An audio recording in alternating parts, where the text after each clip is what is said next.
Hey, what's going on, guys? So today we're looking at a Microtech fixed blade. And that sounds weird, right? Usually you think Microtech, you think OTFs, you know, high-end autos.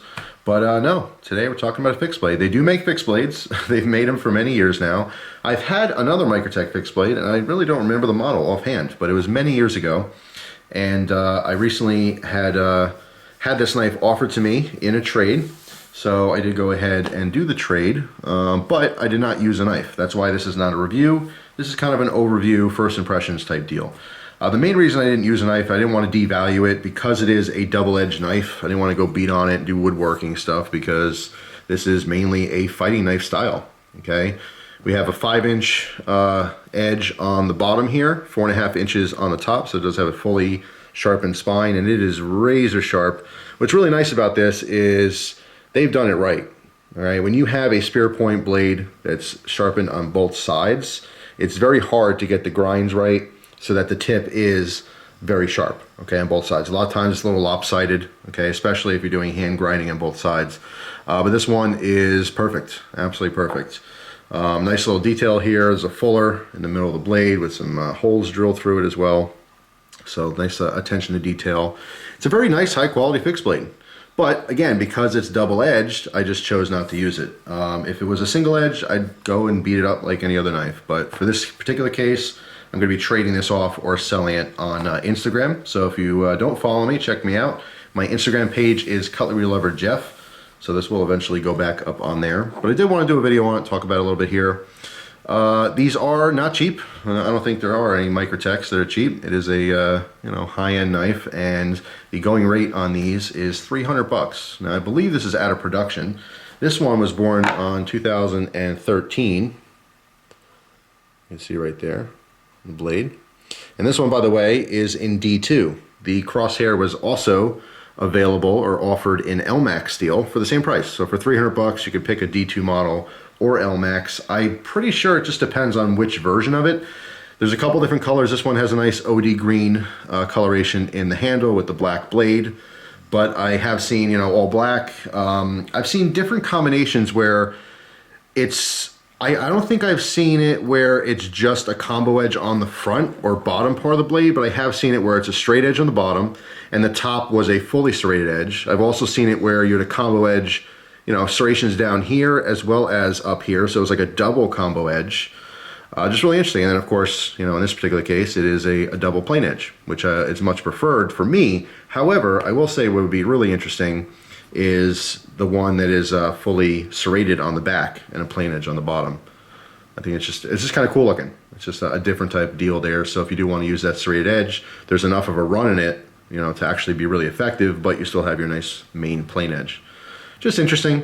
And as far as defensive situations go, a serrated edge gives a super, super nasty cut. And some people, have the idea that maybe a serrated edge is not good for defense because it can get snagged up in clothing. If you slice through denim or something, it might stick, it might drag a little bit. Let me tell you something, if you have extremely sharp serrated edge, it works great. I don't foresee that being a really big issue. A lot of huge cold steel knives, sport a lot of, fully serrated blades on some of those beasts of knives that they offer. And I still think those are excellent self-defense options, but just personal opinion, I guess. But anyway, more about this one. You can see that they have their proprietary, hardware here. They do that on all their knives. The fixed blades are no different. All right, you can see the lanyard slot here, and this is the stock lanyard that came with this. And everywhere I see these things, this is called a knocker bead. Okay, this is a massive heavy bead. All right.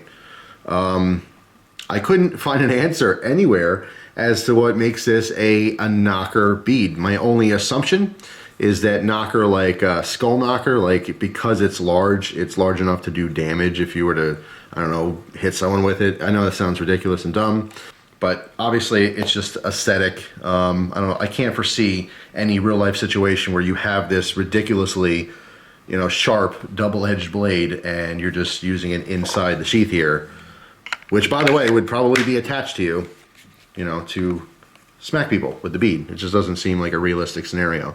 Of course, if you have the knife in your hand, still, because you have an exposed blade there, you're taking an awful big risk in trying to hurt someone non-lethally with the bead. So if nothing else, it's not a functional thing where you're going to be beating someone with this, but it's I guess referring to a huge heavy bead. All right. So if you didn't like it, of course you could just pop that off, but it kind of goes with the whole theme. It's a huge, you know, heavy duty knife. And I do feel like you could wield this with confidence. All right. Extremely sharp, extremely well built. It is full tang, of course. The scales are a composite. It's pretty interesting. It's not rough. It's kind of hard to describe. It's a very, very similar feeling to the Cold Steel Fin Bear folder. Okay, the Fin folder, or maybe no, I'm sorry, the Fin Wolf, I believe it's what it was called. Very, very similar feel. So if you happen to own that knife, that's exactly what this thing feels like. But very contoured, extremely comfortable in the hand. There is a little bit of jimping here, but it's kind of wide set jimping. It's not super aggressive or anything, but it does give you a nice place to pack your thumb because you certainly don't want it slipping onto that edge. But there's some finger grooves here, main finger choil, a deep enough guard too that you can get a good grip on this and not have to worry about your hand riding up on it. Because I mean, if you did ride up on this blade, it'd probably take your fingers right off. I mean, it's ridiculously sharp. But yeah, I mean, just super, super comfortable. Does have a flat exposed tang, all right? And that is for the hammering effect. Again, in a defensive situation, when you're not cutting, or let's say you had your cut, you come back, you can do some skull bashing with this. I don't know about the lanyard, forget that. In fact, as a fighting knife, I would definitely take this entire lanyard off, okay? And just rely on that base for breaking bone and such. But I know it sounds a little gruesome and nasty. Not everyone is buying these for, that particular purpose. I would say the majority of people buying this knife are collectors. It's a very cool collectible. But if you did want to use it, it is a very, very high-end usable knife, okay? Sheath system is very nice as well, okay? Has a nice snap in here. It's extra tight.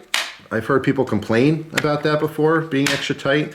Some people said that they had some rubbing on the coating because it is so tight. I'm not seeing it anywhere. There is a little bit of oil inside the sheath here, so sometimes when I take it out, you can maybe notice here's a little bit of oil, but that's a good thing. That's not a bad thing at all.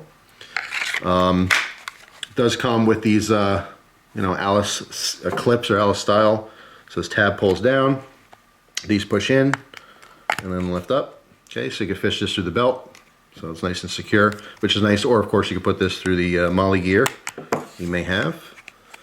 So yeah, long story short, it's a great knife. I don't have to use it to know that. Me actually using this and scratching it up and beating on it, I don't know what that's really going to do. I know that the D2 is going to hold up just fine. So like I said, that's why I kept this new. I'm not really doing a review on it as much as I am just giving my assumptions and my assessment of what I think. I think it is very cool. It is a very, very cool knife. I really do wish, though, they made it in a version without the, the double edge on there.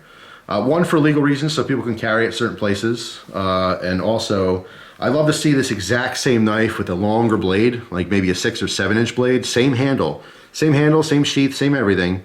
Give me a 6 or 7 inch blade and make it a Bowie. And that's like kind of a dream knife. I mean, the handle is just so comfortable. It's really nice. There is one gripe, though. One gripe on this knife, and I don't know if you guys are going to be able to see it, but it's something that when I first saw it, it was like, it bothered me, and now it's no big deal now. But let me see if you guys can guess. It has to do with the handle. I doubt if anyone's going to pick up on this. Maybe, maybe not. So, here we go. This is a composite. I'm not sure exactly the material for it. However, if we look in here, you see that little tiny kind of nub of plastic? It is on both sides in the exact same place. It sticks up just ever so much. What that tells me is it's probably a mold mark or something.